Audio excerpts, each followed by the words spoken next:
Welcome to the network, the educational podcast designed to help our community navigate the four areas of life that I like to call the funky four corners.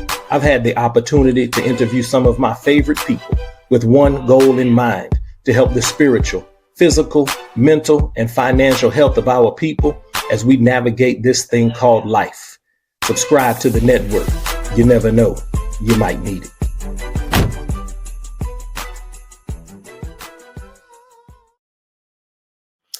All right, I'm going to turn my cap around so y'all don't know that we recorded all of these on the same day. In the words of Stephen Hardaway Morris, do y'all know who that is? That's Stevie Wonder. Her brother's smart. He's got more sense than many. His patience long, but soon he won't have any.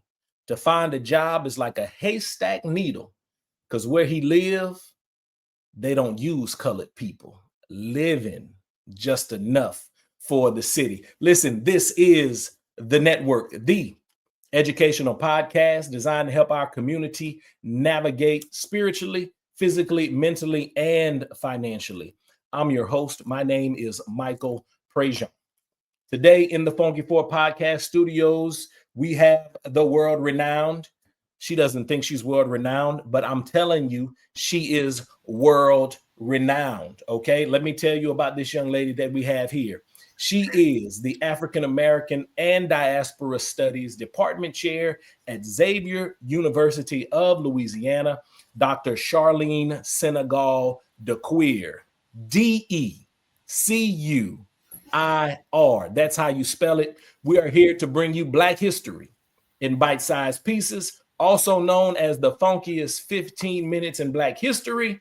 Y'all welcome back to the network, Dr. Sharlene Sinegal-Decuir. Doc, how are you today? I'm doing well. How are you guys doing? So good. I love having you here. You are my all-time favorite guest. Not to, mention that I've known you for ever about 40 years, at least, minimum, right? A whole generation. Don't tell my age on here, Mike. Right. So forever, that means we're both right at the age of 40, right? So I'm 21. Right. So I knew you when you were born. There you go. I was there when you were born. I was like, oh, you were twins. Yeah. So, all right. Before we begin, Doc, tell the audience where they can keep up with you, because they definitely need to keep up with you. I'm on social media. I have a public page on Instagram, Dr. Sinegal-Decuir. You can go ahead and find me there. And you can also find me at Xavier's webpage at xula.edu. And you just type in my name and I'll pop up. And you could also Google me. I have a couple things out there. And by a couple of things, she means a lot of things. Okay. Well, you might just find, College Hill, but you know what? Listen, y'all just go on and Google the Good Doctor. There's her IG down there at the bottom of the page. Y'all go ahead and keep up with the Good Doctor, and y'all make sure that y'all Google her and find all of that good stuff that's out there. All right, Doc, before we dive into today's topic, who would you like to give flowers to while they can still smell them?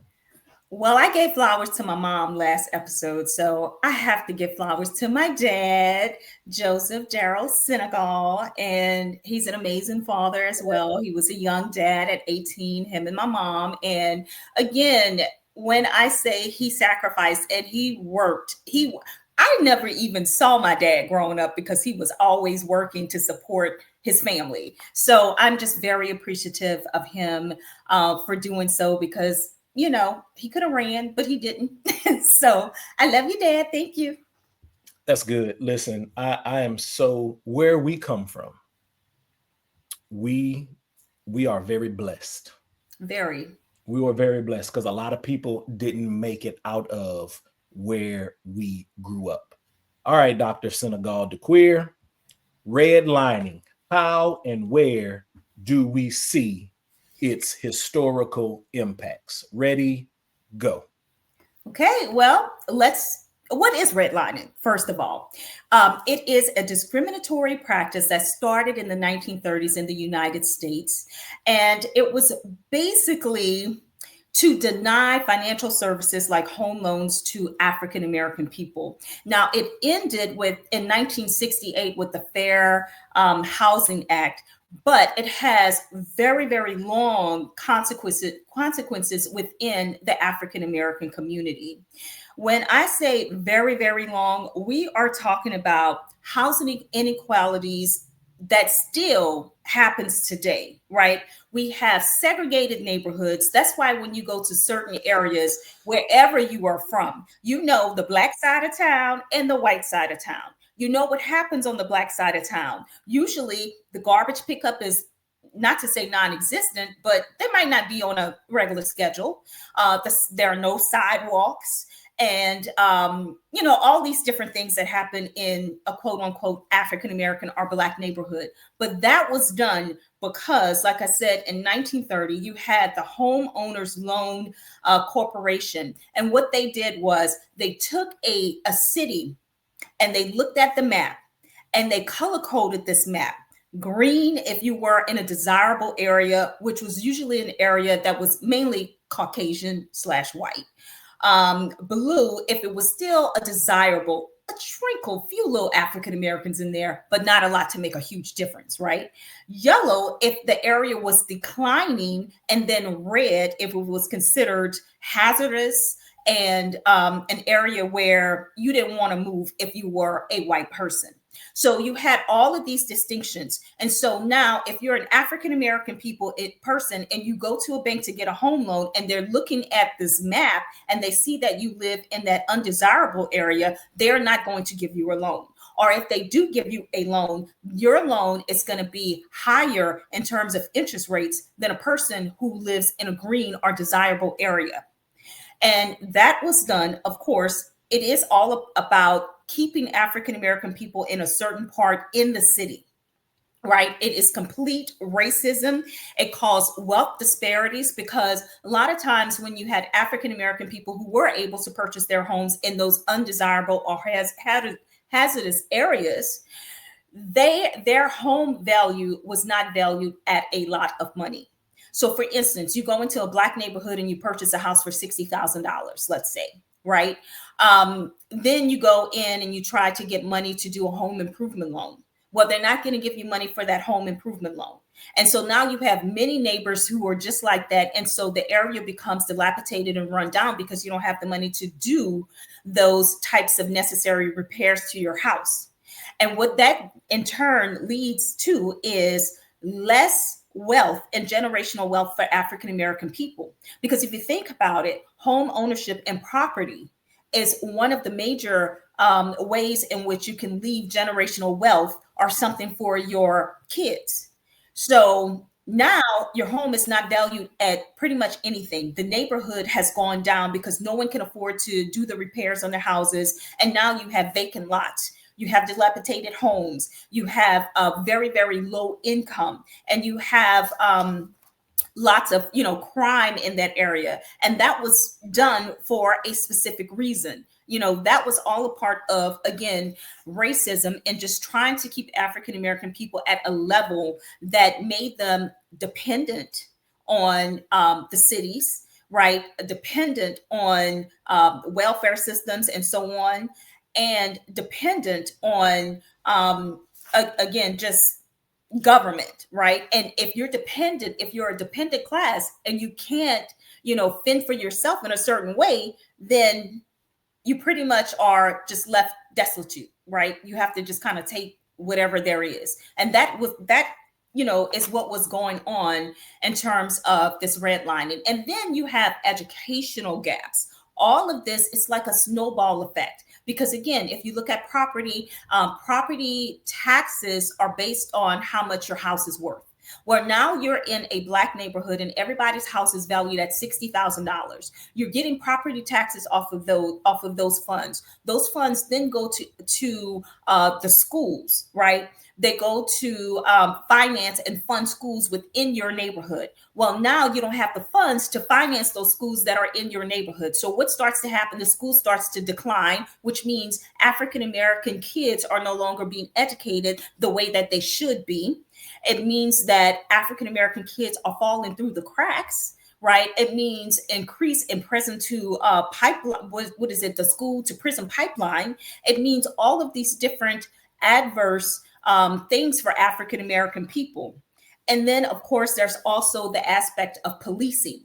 Policing, public service, all of that is increased in those areas, in those neighborhoods, and it's done strategically, right? We have to think about how strategic those things are done. I know that there's a campaign or has been a campaign about don't sell your grandmother's house, know the worth in the land and the value. And we as African American people need to start thinking about that and invest within our own communities, because if we don't invest in our own communities, no one else will. And when we're talking about investments in our own community, in our land, this is why we wanted 40 acres and a mule when slavery was over. We understood the fact that your land and your property was tied to your wealth and what you could pass on to your kids.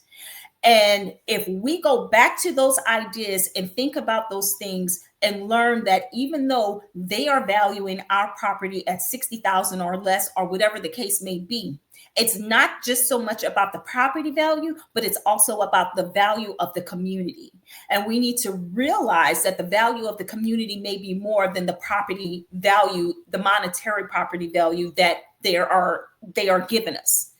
And I think once we figure that out, we can find our strength back. We can start building our African American communities. We can start taking pride in what we have. Because I remember growing up in Wine Alley, which is the hood, my grandmother, my family members, everyone who lived there, they took pride in what they had. It wasn't a lot, but they were very prideful in it. And they made sure that we knew the pride that was attached to it, because they were still homeowners. That's good stuff. So wow, we grew up. It's such a good reminder, right? The name of the neighborhood we grew up in, Wine Alley. So y'all do what you will with that, okay? We didn't grow up in River Oaks, Sienna Plantation. We grew up in Wine Alley. So y'all do whatever you want to do with that. Okay, Doc. So let me ask this question before we play this game. All right. So you mentioned some ghost of redlining, right? Some of this energy that continues to linger around, like access to quality education, not being able to build generational wealth. So what do you think is one common misconception or oversimplification about redlining that you've experienced, or do you think that people may believe? I think many people just think, oh, we couldn't get a home loan and it doesn't matter because as an African American person, we didn't have the credit to get the loan. That is just not right, right? And I think it's a really big misconception, because we live in America. And if you look on TV, if you're broke, you're bankrupt, you're done stole, whatever, they still give it to you, right? They give it to you, but they don't give it to us. So that is the problem, right? So the thing is to say that African American people cannot get credit, or to say that African American people can't afford certain mortgage loans, it doesn't make any sense to me, because we pay rent. We pay $2,000-$3,000 in rent when we could be paying half of that in a mortgage. But people do not give us the loans. It's just like in the neighborhood that I live in now. I told my students before, in our starter home, I look to the left and there's nice little young white couple next to me, and I start talking. Well, what do y'all do? He's a manager at like one academy, and I'm like, Oh, okay. And Yeah. then well, what do? Well, I'm a doctor and my lawyer and my husband is a lawyer. Well, how in the hell, it still Yeah. goes on. And that's what we need to remember. That's good stuff. That's good stuff. Listen, don't sell your granny's house. Okay. Don't. Doc, let's play a game real quick.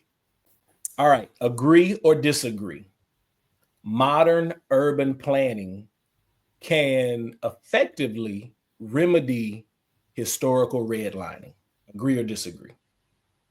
Mm, disagree. Okay. Um, Agree or disagree? Current lending practices have meaningfully departed from historical redlining practices. Disagree.